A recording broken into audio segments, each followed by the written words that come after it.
بسم اللہ الرحمن الرحیم نحمدہ ونصلی ونسلم علی رسولہ الکریم اما بعد۔ آج کی میری گفتگو ان امیر زادوں سے ہے کہ جنہوں نے بسنت کے نام پر لوگوں کا سکون امن برباد کر کے رکھ دیا۔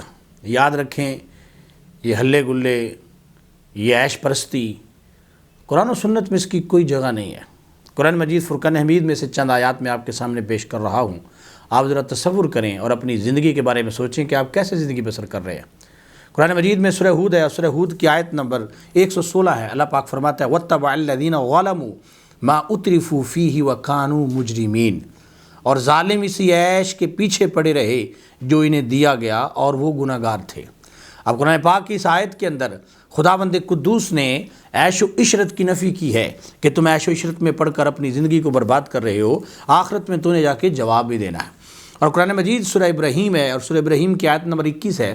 اللہ پاک فرماتا ہے وَبَرَزُوا لِلَّهِ جَمِيعًا فَقَالَ الضُّعَفَاءُ لِلَّذِينَ اسْتَكْبَرُوا إِنَّا كُنَّا لَكُمْ تَبَعًا فَهَلْ أَنْتُم مُّغْنُونَ عَنَّا مِنْ عَذَابِ اللَّهِ مِنْ شَيْءٍ قَالُوا لَوْ هَدَانَا اللَّهُ لَهَدَيْنَاكُمْ سَوَاءٌ عَلَيْنَا أَجَزِعْنَا أَمْ صَبَرْنَا مَا لَنَا مِن مَّحِيصٍ۔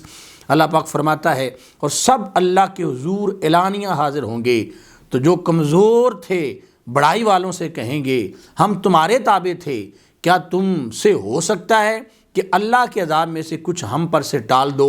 اور کہیں گے کہ اللہ میں ہدایت کرتا تو ہم تمہیں بھی ہدایت کرتے، ہم پر ایک سا ہے، چاہے بے قراری کریں یا صبر سے رہیں، ہمارے لیے کوئی پناہ نہیں ہے۔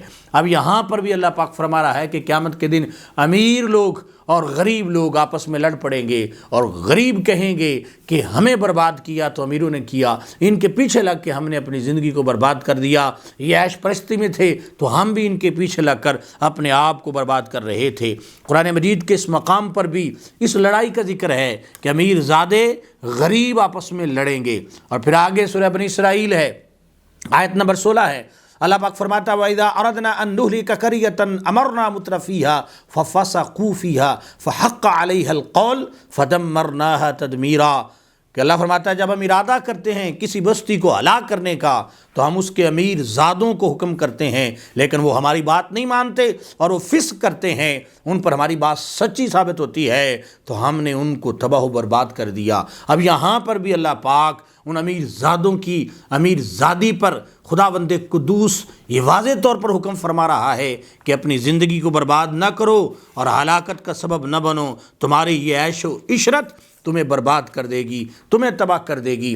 سورہ مریم ہے، سورہ مریم کی آیت نمبر 59 ہے۔ اللہ پاک فرماتا ہے فَخَلَفَ مِن بَعْدِهِمْ خَلْفٌ أَضَاعُوا الصَّلَاةَ وَاتَّبَعُوا الشَّهَوَاتِ فَسَوْفَ يَلْقَوْنَ غَيًّا، بعد میں آنے والے لوگ جو کہ ناخلف ہیں اور انہوں نے بعد میں آ کر کیا کیا، نمازیں ضائع کیں، اپنی شہوات کی اتباع کی، ان قریب وہ دوزخ میں غی کا جنگل پائیں گے۔ تو معنی یہ ہے کہ وہ جنگل جہنم کا جنگل ہے جس میں انہیں گرایا جائے گا۔ اور کس لیے؟ صرف اس لیے کہ انہوں نے نمازوں کو ضائع کر دیا اور انہوں نے شہوات کی اتباع کی ہے۔ کس طریقے سے ان چھتوں پر چڑھ کر تم نے برباد کر دیا سکون سارے لوگوں کا، اور پھر تم کہتے ہو کہ ہم انسان ہیں۔ وہ انسانیت والی چیز تمہیں نظر آ رہی ہے؟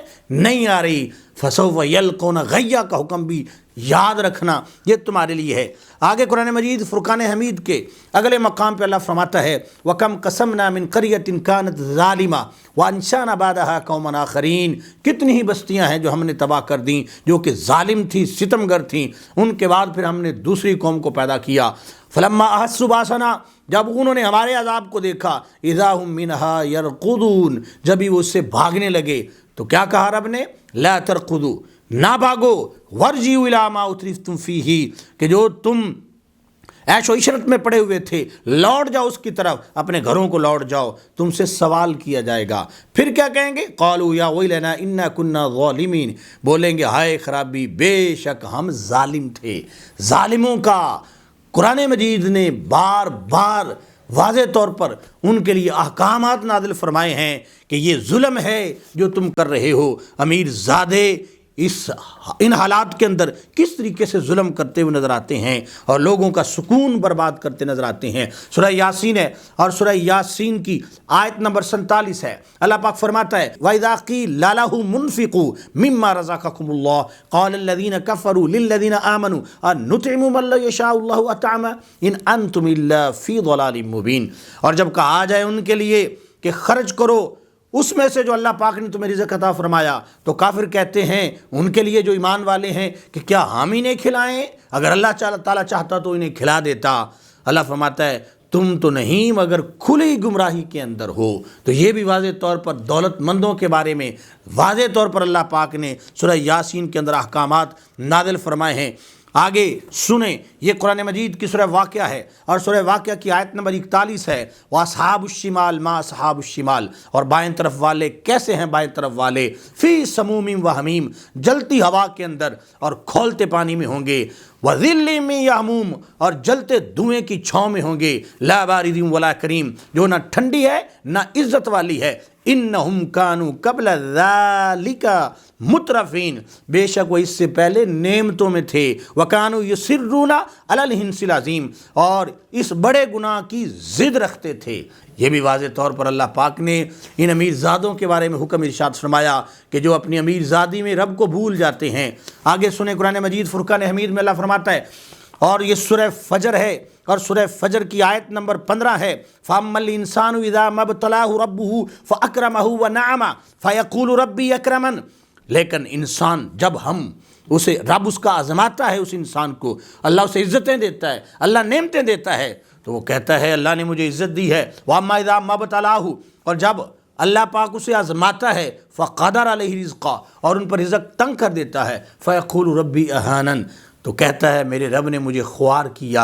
اللہ فرماتا ہے کلا بل لا تکریمون الیتیم، یوں نہیں بلکہ تم یتیم کی عزت نہیں کرتے، ولا تحاضون علی طعام المسکین، اور آپس میں ایک دوسرے کو مسکین کے کھلانے کی رغبت نہیں دیتے، وَتَأْكُلُونَ التُّرَاثَ أَكْلًا لَمًّا، اور میراث کا مال ہپ ہپ کر کے کھاتے ہو، وَتُحِبُّونَ الْمَالَ حُبًّا جَمًّا، اور مال کی انتہائی محبت رکھتے ہو۔ یہ بھی قرآن مجید کا مقام ان لوگوں کے لیے ہے جو دولت مندی کے آج شوق کے اندر اور دولت مندی کو آج شعار بنائے ہوئے ہیں۔ اللہ فرماتا ہے کلا ان الانسان لیطغی ان رآہ استغنی، سورہ علق ہے آیت نمبر 5، 6 اور 7 ہے کہ ہاں بے شک آدمی سرکشی کرتا ہے اور اس پر کہ اپنے آپ کو غنی سمجھ لیا۔ یہ قرآن کے مقامات کیا بتا رہے ہیں؟ امیر زادو ذرا اپنی زندگی کے اندر بریک پہ پاؤں رکھو، کس انداز میں تم زندگی بسر کر رہے ہو؟ قرآن بار بار کہتا ہے کہ عیش و عشرت کی زندگی سے پرہیز کرو۔ میرے محبوب علیہ السلام کے حدیث پاک سنے ذرا، اللہ کے پاک محبوب علیہ السلام نے فرمایا انی مما اخاف علیکم من بعدی یفتح علیکم من زہرۃ الدنیا وزینتہا، سرکار فرماتے ہیں مجھے اپنی امت پر ڈر ہے کہ یہ دنیا کی زیب و زینت میں پڑ جائیں گے اور دنیا کے نقش و نگار کے اندر اپنی زندگی کو برباد کر لیں گے۔ سرکار نے فرمایا فتقوا الدنیا، دوسری حدیث پاک میں صحیح مسلم 2742 حدیث ہے، سرکار نے فرمایا دنیا سے پرہیز کرنا، دنیا کے اندر نہ پڑ جانا۔ کیوں کہ یہ دنیا بڑی میٹھی ہے، دنیا بڑی سرسبز و شاداب ہے، اور اللہ پاک نے تمہیں خلیفہ بنا کے نائب بنا کے بھیجا ہے۔ پہلے بھی تم سے یہاں پہ لوگ آئے تھے، فَيَنْظُرْ كَيْفَ تَعْمَلُونَ، اور دیکھنا تم کیسے عمل کر رہے ہو۔